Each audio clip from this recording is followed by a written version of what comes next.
Welcome to episode 2 of First World Problems. Of course, I am your host, Darrell Reese Jr. I am joined by my lovely co-hosts, TJ and Liz. And just like I said on the first episode, we're just gonna have a conversation. But on this episode, we're gonna stick to one topic, and that topic is specifically black. Black-owned businesses, black-on-black crime, black, just black, period. So, how I'm gonna start off. So basically, Nipsey Hussle, rest in peace of course, was recently shot and killed in front of his Marathon store, and it hit the world tragic. It hit me tragic, it hit my peers tragic, and it affected us in a way that don't further resonate with our souls forever. So the stigma of black on black crime has been around for generations, for ages, thousands of years, and that's basically the first topic we're gonna talk about. So Liz, with the stigma of black on black crime, and maybe you can talk about history of maybe have you known anybody dealing with that situation, but how do you feel about the conversation of black on black crime? I feel like it was a concept that was forced because I feel like even going back to slavery, how basically they kind of in a sense separated blacks, as in like having, some blacks in the house, some blacks outside. So there's always been like a fight put in between black people constantly. And I feel like it started with that when it was just like everybody was separating them like, oh, they better than me, and then oh, this better than this. And so it just manifested into what they call now black on black crime, where, a black man shoots another black man, and there's another like story about how, well, he was a part of this gang, and then he was a part of that gang, and then that's how they was rivals, and it just spiraled from there. So I feel like at the end of the day, it's more of a systematic thing, and that in order to actually change the systematic thing, we have to get black people who are actually want to be advocates and activists for it, that's going to actually push against it, and actually get a seat at the table to where they can say and make political choices and changes and be like, hey, we going to stop this because this is where it started, and we going to end it where it started. Absolutely. I always say we can't change the world unless we change ourselves. And it's like, I haven't really dealt with like a personal person being shot down and killed, but I have seen people pass away in front of me, and they kind of felt the way. But I'm for my people and I'm for the culture, and it's just like that stigma of black on black crime is just, I don't know, man. It's just like you said, a systematic thing, and it's like, when is it gonna change? And it's like, I often say, like I said, we can't change the world unless we change ourselves. So how do we expect, like, we as a black people, we often worry about what the white man is doing, what everybody else is doing. But how we expect to change the world? We can't do that unless we gotta come together. We gotta come together, get on one accord, and take the world. If you look at all these, like I always say, if you look at all these major media conglomerates, because the media is running the world. That's where the world is heading, in the media. If you look at all these major media conglomerates, all the board meetings, every last one of white. When are we gonna get a place in this world to change? And that's like another topic we're gonna get into, black businesses. That's just the pinnacle of the black neighborhood. But TJ, how do you feel about the black on black crime stigma and that conversation? I feel like, it wouldn't be as much black on black crime if we just band together, uplift each other. It's too many it's too many of us just like against each other, Exactly. Like when it comes to like support and everything, Exactly. It's real common in like Mississippi, like they won't help out the next person. Like it's like a competition almost, like who's doing better than who is, or like who got this, who got that, when that really shouldn't even matter. Like it's just us. Like we should, just band together. Yeah, man. It's just like, I don't know, man. It's just like, that's the reason why I tried to start my own. And Nipsey was a huge influence on why I started my own. And I want to employ my own people. Not necessarily just black, but I want to employ the people that I trust, employ the people that I feel like can create something special and change the world. Because I'm all about bigging on dishing my teammates assists and letting them score. But again, it's like, and the movies often play a role in this too. Because we still, and another thing, music. I'm going to get on that real quick. Music it's one of the most dominant things, most dominant forms of emotion, most dominant forms of energy ever. So people often listen to music about men disrespecting women, men shooting this and that, men robbing this, and kids often follow it. Like 6ix9ine, for example. What he always talking about in his music? Killing somebody, robbing somebody, doing this, but where he at now? But these little black kids, they following his lead. And instead, we don't have the comments, we don't have the leaders in our community, we don't have, I don't see enough leaders. I see too many negative stigmas in our neighborhood. So I don't know, man, like we just can't move forward as a culture. We need to start worrying about what other people are doing and focus on their nucleus, focus on what we can actually control. Because I feel like at the end of the day, it's a choice. Because going back to what you said about when going to like the different media outlets and you get into the board meetings and it's just white people only, pretty much. I feel like eventually it's going to have to be like, even if, and like in most cases, it always is, that it's just that one black person that ends up at the table. But what people have to realize is, as black people, is that we can't just look at them and be like, oh, okay, since they done got up now, you know what I'm saying, they think they better than me, they think they're doing this and doing that. Instead, look at it as a stepping stone, because that's gonna be the person that's gonna open it up for everybody else, for the next black person to sit at the table. So it's all about just making sure that we get someone who has their foot in the door, and then everything else will follow. But at the same time, it's a mind change, because I feel like we've been basically, I don't wanna say dulled down, but in a sense it is that, oh, I'm not gonna be able to get it like how I want it if the next black person next to me is after the same thing. And that it really just goes back to actually changing your mentality and changing like how you view that. But at the same time, you can't force nobody to change. But also on the other hand, you just have to be able to spread your energy and all your concepts. So Exactly. Like always, like Logic, of course, a lot of people know Logic is one of my favorite artists. He believed in the notion of peace, love, and positivity. And like, we just need leaders. And one word that I'm big on is support. It's just, it don't cost money to support. You liking a picture, you sharing a post, you retweeting a tweet, that's support. Like, why don't we see that? So why, like, I'm gonna ask you, like, why do we constantly see our own people downgrading each other, talking about each other, airing each other's dirty laundry or whatever out, and just continue to bring their own people down? Like, how do you feel about that? Me, I just feel like everybody's in competition. Like it's almost like a race. Like who's doing better than who and all that. Like for example, like if you put out new music where I'm from or whatever, like it's gonna be hard trying to get people to listen to it. Yeah, it gotta be good.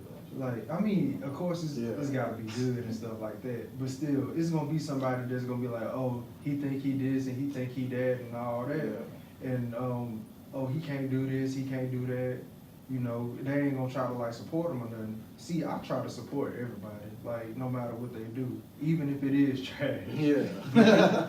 But still, cause they doing something. Yeah. Like, they not, in the streets or whatever, like these other people are, they actually trying to, better themselves.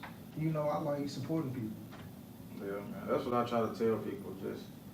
Just support your own people. And it's just, people make it so difficult. Like, we'll like a picture of a half-naked girl on social media before we like a picture of someone building a business and giving out charity and employing our own people. And I often find that sad, and it just like makes me feel away. And I'd be like, damn, bro, like, you see, like Nipsey say, block for me, black man. Come on, they know they're trying to save us. Like, just be with me. We trying to get on one accord. And it's just like I always say, get on one accord, we can take the world. And it's just, man, it's just this stigma of this mindset that we have, this slave mentality in a way. It's like a constant Ferris wheel. We just constant going in circles and circles until that one person find a way to get out. And it's just like, it's like we in a maze in a way. But at the same time, the way this generation and the way social media has helped us like give us a broad understanding of how everything works, we have the black people that are changing lives. Like, if somebody can correct me, who's that girl that was the youngest executive producer Oh, I know. on the Little movie? Yeah. That is a powerful step. Like, we gotta commend that. We gotta look at that. And also, we gotta start in our community first. We gotta find the local black businesses in our community and support them. Like, we can't go by that. Like, people like, let's say you got a clothing line or something like that, and be like, man, he's selling $80 for a hoodie or something or a shirt. Like, okay, bro, he trying to get his money, and don't expect nothing free as well. Like, don't come to your homeboy or nothing like that. Be like, hey, man, can I get this shirt for free? No, support. And see, like that's where you gotta draw the line with your family members too. Cause like, let's just say you own your own business. Like your family ain't gonna like they'll support you, but then it's gonna be some of those family members that's gonna be like, oh, let me get a discount on this. Oh, let me hold this. Let me hold that. Like sometimes in like worst cases, your family ain't gonna be like your biggest supporters. Like you gonna get like more like. With stuff like that, you're gonna get more support from strangers. from your strangers. Cause like your family members gonna be asking like for handouts with some of them, like not necessarily all of them. Like, yeah. But I don't know, man. Anything else y'all want to say on the black on black crime situation? Nah, I say it all. But yeah, I'm gonna leave that subject, and just all I'm gonna say is, like I always say, we cannot change the world unless we change ourselves. That's word of Tupac, of course. And we just gotta get on one accord and take the world. It's no competition. I believe in coming together, no matter race, ethnicity. Doesn't matter, just as long as we come together. But one thing, we did go on a tangent about black businesses, but let's talk more about black businesses. So I'm gonna ask TJ, I'm gonna ask you this about the black businesses subject. So, let's say you did have your own business. What would you look for first? Would you look for a family to employ your family, or would you go outside the family and try to find that employee?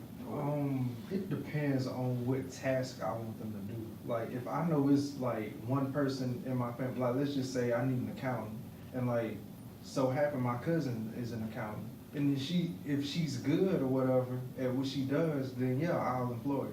But like other than that, I would go outside my family first. Yeah. Yeah. So, I mean, it's nothing against them or nothing like that. It's just business. You want somebody that's gonna do what they supposed to do. Yeah, you gonna want somebody that's actually gonna a professional about it. Yeah. Cause like I feel that too. Like, you know, if I have somebody in my family who's like using your example, an accountant, like and they good, straight, all that stuff, then yeah, I would employ them. But if I don't have nobody in my family that don't know what they're doing, I'm gonna hit up somebody in the community or something like that. Hopefully that they're black as well, because just starting with that standpoint and then going forward. So yeah, I vibe to what you just said. Exactly. Like I'm kind of in between, like on both of what y'all saying, and like I'm gonna go on a tangent and say, like I'm not gonna go too personal with it, but of course with the things that I do in the business, I try to build up. I often I want to see my brothers flourish to their higher purpose. So if I have, let's say when I do come out with my clothing line, I want to bring in someone with that mindset, like the style of what I'm trying to do. So I might bring in my brother, I might try to bring in on that end. But if we going specifically, chopping it down from the finance to the legal situation, of course I'm gonna go to outside help. I need it, like it's needed. But yeah, it's just, I don't know, it's just like, it goes with just support. Like everything just chops down from support. And that's how we can go from here to here. And I feel like we as a community, we often go by that mentality of staying stagnant in some ways. Like, oh, I can't do this, I can't do that. I see he driving this, man, I can't do that. Like if you going in with that mindset, then like you're not gonna make it. You're not gonna make it. So I'm gonna ask you, Liz, this on the black business side. If you had your own I'm gonna go on a tangent of what I asked TJ.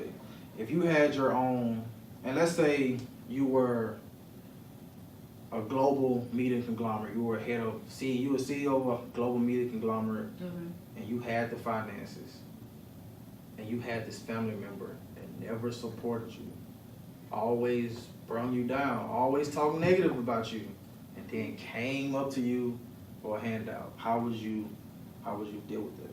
Ooh, that's a tough question. Cause they kind of hit home a little bit. Yeah. Cause I know, like, for me, it ain't been all unicorns and rainbows coming from family, that still basically waiting for me to fail. So It's a tough one. that's a tough one. That's a tough one. Like, cause I want to be hating, like, nah. But at the same time, you know, like, I have a big heart, so it's like, even if someone who talked down on me, I would say I would give, but there would be some, not necessarily stipulations, but guidelines. Yeah.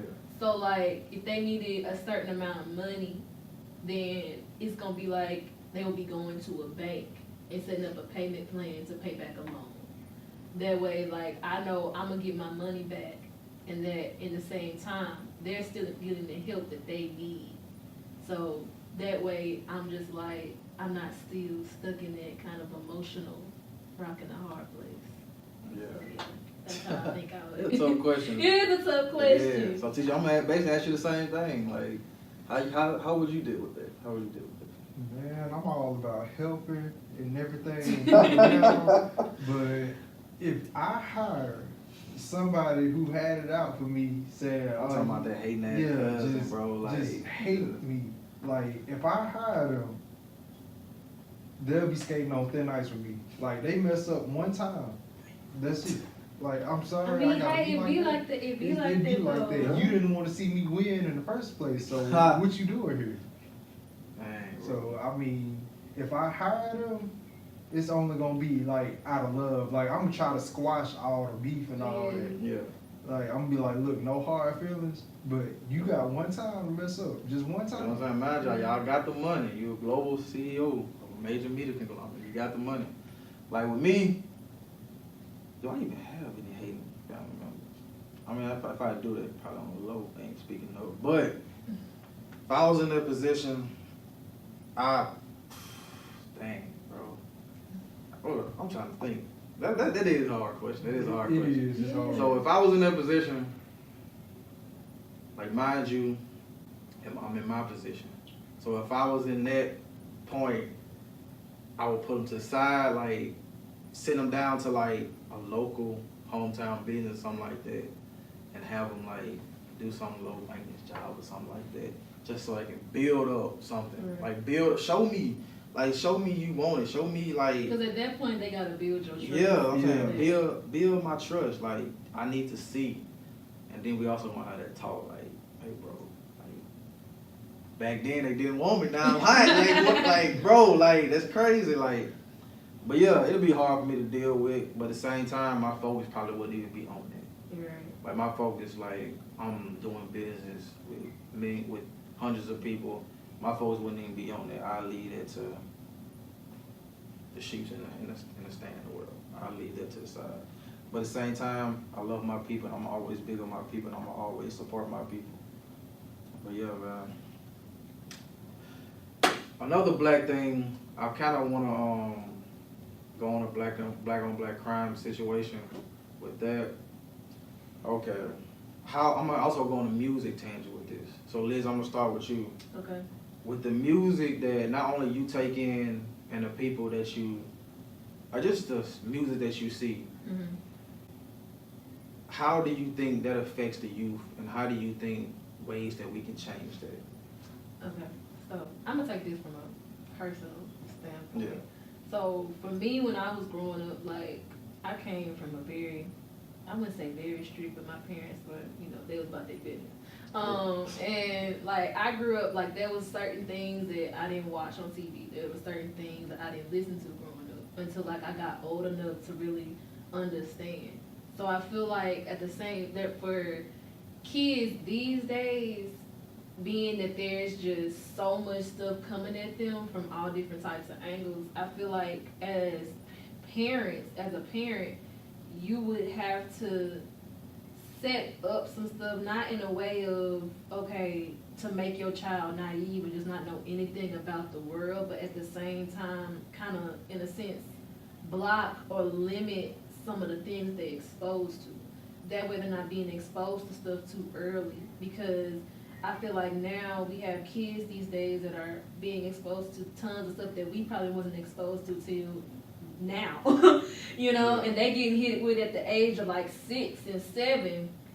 So there has to be kind of like, in a sense, kind of a blocking agent, so to speak, to just kind of filter through what's going on, if that makes sense.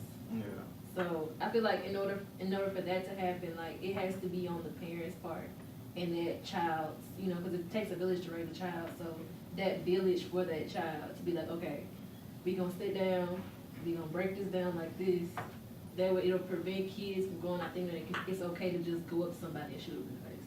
You know, that they hear in songs and like hear on television and stuff like that. So there has to be some sort of filter to be placed. And actually people willing to actually put that effort out into doing a filter.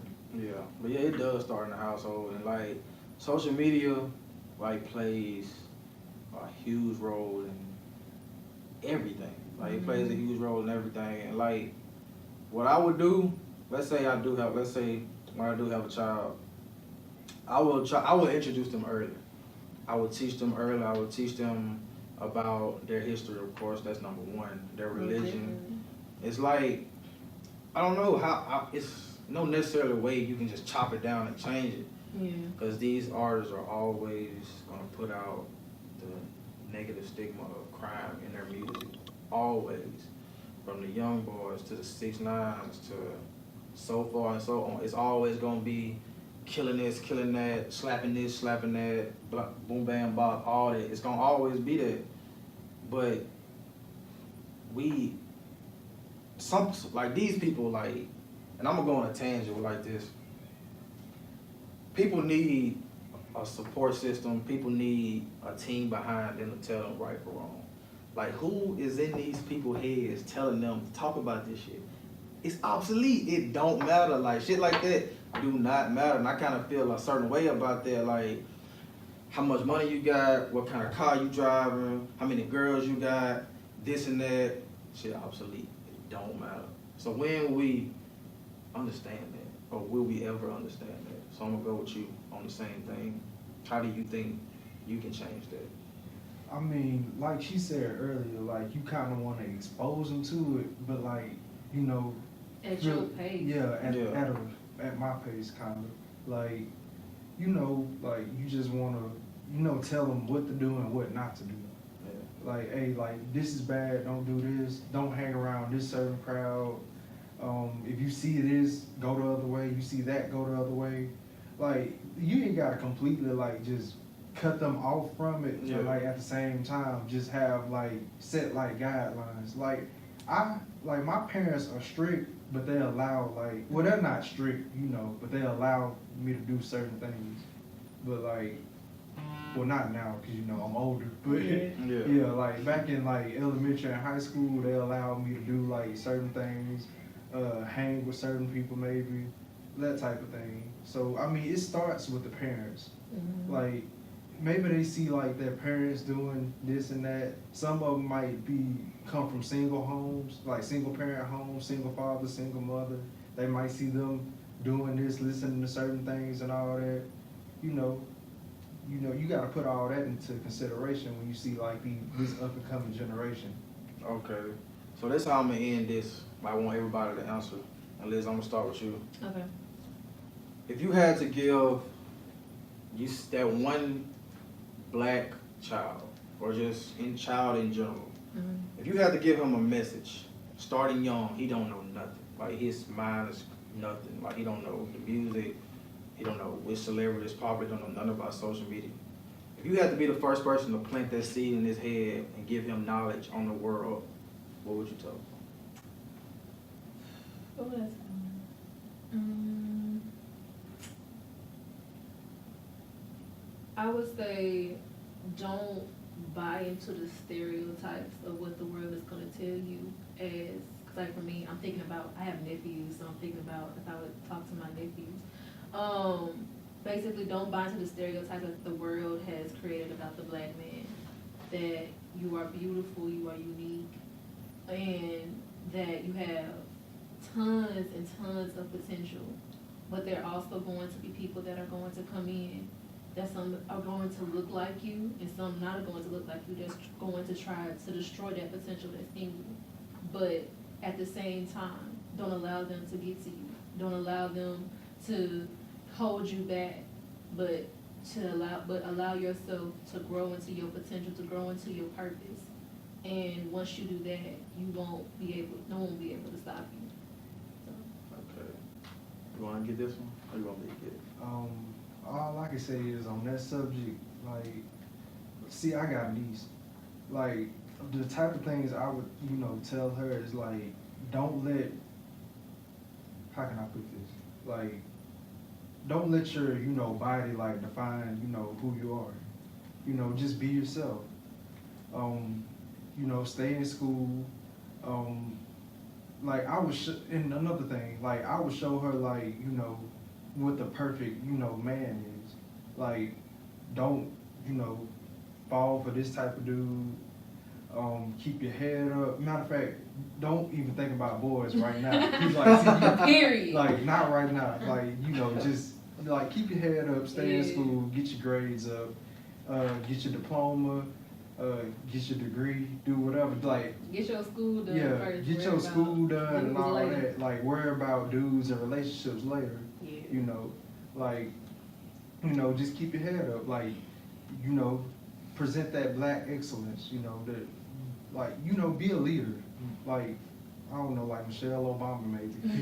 Like, just keep your head up. Wow. Stay in them books. Exactly. So this how I'm gonna say mines. If I had to tell that young black man, or a young black boy, and give him a piece of knowledge or greater knowledge that he has never experienced, and it's like new knowledge, I will tell him first, knowledge is power in the mind and on which the chosen can understand. I will give him books. I will tell him to create his own path. I will tell him to create his own and preach ownership to him, preach religion on him, preach his history. I will make sure he know where he came from and why he was brought here. All this, like I always say, this other stuff is obsolete, but I will introduce him and I will give him, I'm like I'm talking to a boy. So I will give him that knowledge and that piece of information of the bits of things that are obsolete, because I feel like that ignorant mindset is always needed a little bit, because you need to know right from wrong. But I would always preach to him peace, love, and positivity, and create your own path, forge your own path, and try to create opportunity for others, and try to be a leader. Try to be this nation's Jesus, but not in the sense of being the actual Jesus. But what I mean by that is be the spark, be that ideal. Because knowledge is power, and we just gotta plant the seed of ownership, religion, history, knowledge, everything. And this social media age is needed because it gets information out there fast. And I will always preach to them that information is needed. Information is how you're gonna survive. Because I always say a book is more dangerous than a loaded gun. So I will give him that opportunity. And I will give him the choice of creating your own and education. But I will also preach to him that education is key. But he don't have to take that path to be successful. He don't. But yeah, I can go on a tangent about this all day. And I'm gonna just tell him, bro, just knowledge is power in the mind, and only which the chosen can understand, the ability to critique knowledge and analyze it and apply it to oneself. It's like new life. But anything else y'all wanna say on that subject? 'Cause I can go all day with that one. Nah, I pretty much say what I had to say. Well, that includes episode 2. I want to thank you guys again. But yeah, I'm gonna leave their social medias in the description. And just like I always say, knowledge is power. Knowledge through self is wisdom. And we out. Peace. Grips on your ways, front way, back way. You know that I don't play.